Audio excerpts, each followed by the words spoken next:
Manager, designed for business in the new year to help provide long-term enterprise security. Learn more at bitwarden.com. I'm David Brancaccio in Los Angeles. News Corp, the parent company of the Wall Street Journal, Barron's, MarketWatch, and Fox News, will announce quarterly profits today. News Corp's price-to-earnings ratio, that's a measure of investor optimism in the company, is very high compared to other media properties, driven by a sense that the firm Rupert Murdoch developed is doing well, converting its legacy media to the digital world. Meanwhile, another tycoon, Jeff Bezos, today faces a backlash for the sweeping layoffs announced this week at the Washington Post, which Bezos owns. There, the digital transformation is not so good. Marketplace's senior Washington correspondent Kimberly Adams has more. The Washington Post layoffs represent a disturbing trend not just in the media business, but in the country overall, says Arkan Fung, who teaches public policy at Harvard's Kennedy School.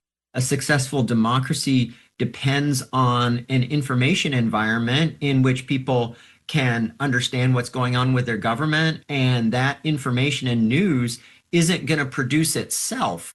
And old school news organizations have struggled to find a sustainable business model. A huge amount of advertising revenue, which used to go to organizations like the Washington Post and hundreds of local newspapers, has shifted over to social media organizations. Some of the struggles of the news business are self-inflicted, says Nick Usher, who teaches communication studies at the University of San Diego. There's this kind of self-fulfilling prophecy. We're not making money, so we're going to cut labor. But when you get rid of your journalists, it's kind of hard to do journalism. So newspapers and news publishers are putting themselves in this death spiral where you weaken the product, and when you weaken the product, people leave. The people in this case being subscribers and audiences who have ever more options for where to get their information, whether it's real journalism or not.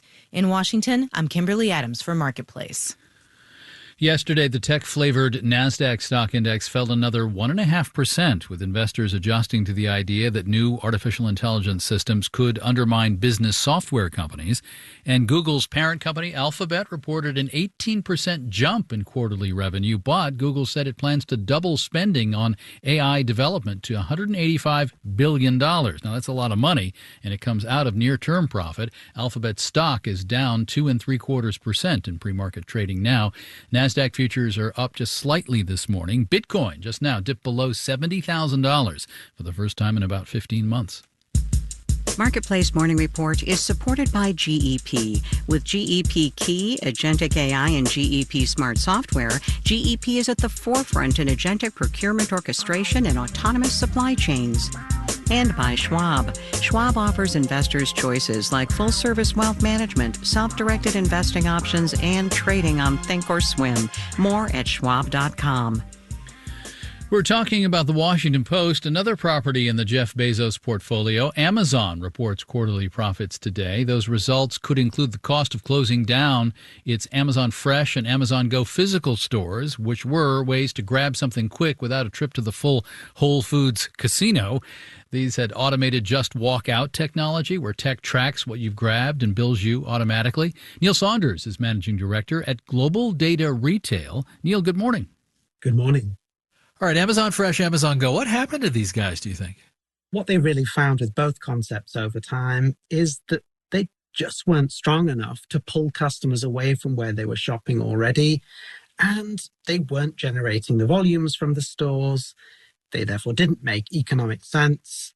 They've tried, and they've decided actually it's better to cut our losses and invest in where we know we can make an impact in grocery. Yeah, and it's not like some people, as an alternative, are going completely outside the Amazon fold. I mean, if you need an emergency jug of Tide detergent and a loaf of sourdough, you can get that actually delivered without going over to the nearby store. Well, that's the thing. You have to look at where Amazon is strong and what Amazon does well. And it really is mostly in the online space. They're super convenient, they're super reliable, they're super fast increasingly when delivering things. And that's actually the arena where they can win. When it comes to running physical grocery stores, the country is already pretty saturated. Neil, did you ever try one of these stores set up with just walk out technology? I did try them. I've been in quite a few. But to be honest, since I was only buying a few things, the differentiation of just being able to walk out wasn't really that strong because honestly, self-scanning some things or putting them through a register, it doesn't really take that much longer in a traditional store. I went to one in an airport and I found it disorienting. I mean, there are these two human employees there to answer my questions. I said, really, I could just walk out right now. Yes. Where? There. I felt it was a bit weird. And then I was unnerved that, like, what if because I picked up a candy bar but didn't actually walk out with it, would it register, that kind of stuff? And that was one of the problems with Amazon Go. You never quite knew how much you were spending. And sometimes the technology was a bit glitchy. I mean, sometimes you wouldn't get a receipt for hours and hours until you'd left the shop. And sometimes it never even materialized. So it was all kind of a bit of a mystery. And I think that made a lot of consumers very uncomfortable. Also, supermarkets, grocery, it's a tough market, always has been. I mean, there's fierce competition and profit margins, I'm told, are generally pretty slim. The grocery market is very, very low margin. It's very focused on price. And it's also very saturated and crowded. And if you want to come up with a new concept and you want to pull people over to your stores, to your brand, you have to do something that's really compelling. But the question with Amazon physical stores was, what is that point of differentiation? What's the reason I should come here over the supermarket I already go to? And honestly, they never really answered that question convincingly. Neil Saunders is Managing Director and Retail Analyst at Global Data Retail. Thank you for this. You're very welcome. It's great to speak with you. And in Los Angeles, I'm David Brancaccio. This is the Marketplace Morning Report. From APM, American Public Media.